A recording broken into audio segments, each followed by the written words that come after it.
Okay, here we're gonna do a little wreath making tutorial. And on this particular wreath, I don't use any hot glue. Luckily, we can just take our flowers and shove them into the grapevine wreath at the bottom here. So using this for the base.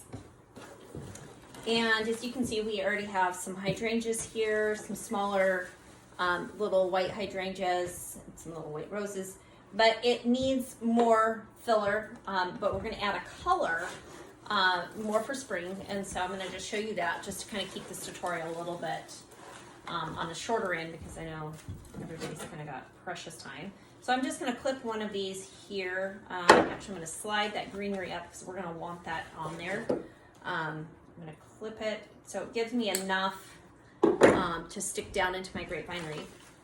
And we're also gonna clip this stem here. And we're gonna find its placement. So I'm thinking about here. Place it in its spot.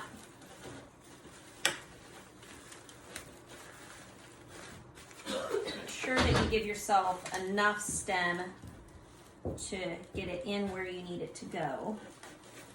Okay, and you can kind of play around with the placement of your fillers.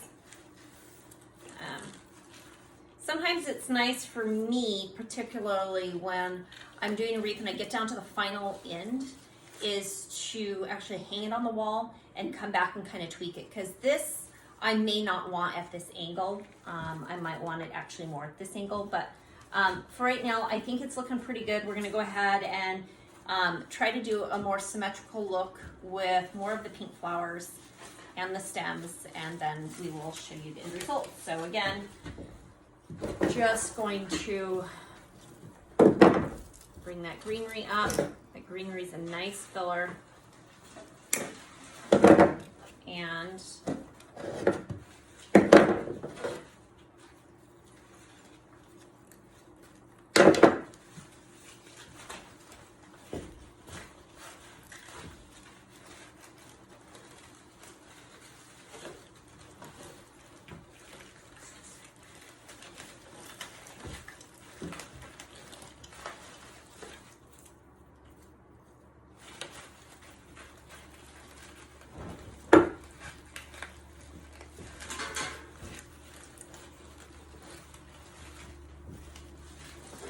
there you can see how it's starting to fill in. It's looking a lot more springy.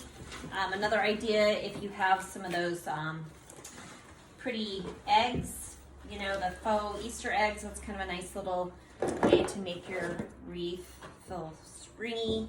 I think we'll add it here and maybe one more here. So it looks like we're gonna do, or we could do 3 in a big bow. Maybe we'll try that, if you don't mind. Like, we just have to get something to make our bow the top. And I have a drawer full of ribbons, as my husband was just informing me that I have hundreds of dollars worth of ribbon sitting in my ribbon box, my ribbon drawer. And I was like, well, yeah, I mean, a girl's gotta have options.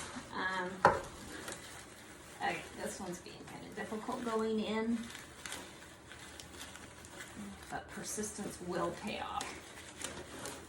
Okay. I think its stem is just too long, and I'm going to angle that like this. So, well, it's not really very angled. Let me angle that a little bit more. It'll go in a little bit easier that way.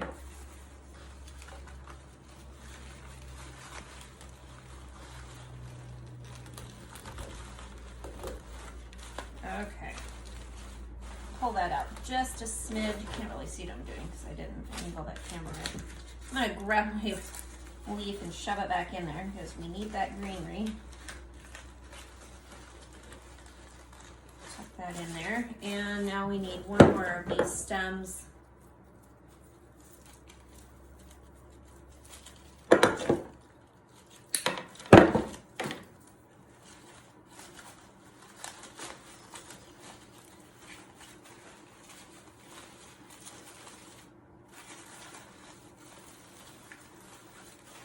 All right, So if you want to keep it like this, let's see, then we could put a big fat bow up here and it would just kind of be done.